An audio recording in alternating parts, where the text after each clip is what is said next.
Vous savez, l'OMS, sous l'influence de Gates, et avec sa participation, a administré 1 million de vaccins à des Kenyans, dans le but de les stériliser à leur insu et contre leur gré.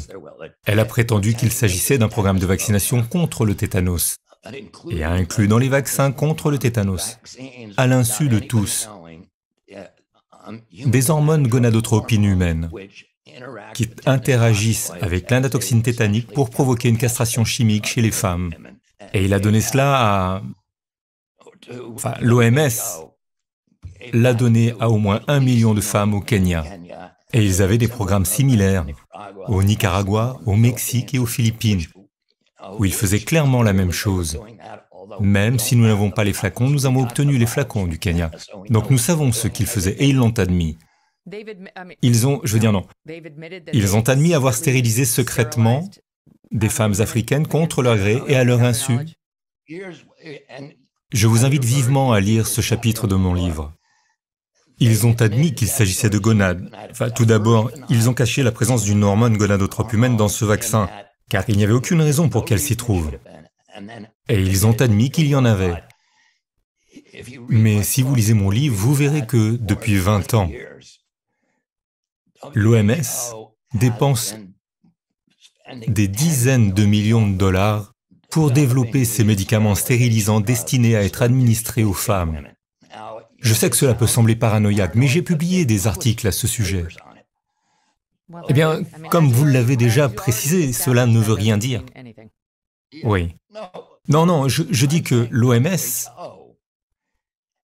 a publié qu'elle a payé des chercheurs pour trouver des moyens de castrer chimiquement les femmes, contre leur gré et à leur insu.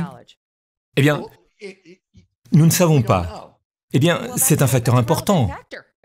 Certaines femmes se font poser un stérilet, d'autres se font ligaturer les trompes. Tout ce que je peux dire, c'est que d'après les articles, il s'agit simplement d'études visant à développer des médicaments. Ils disent, voici comment cela fonctionne. Nous l'avons testé sur des personnes et cela fonctionne.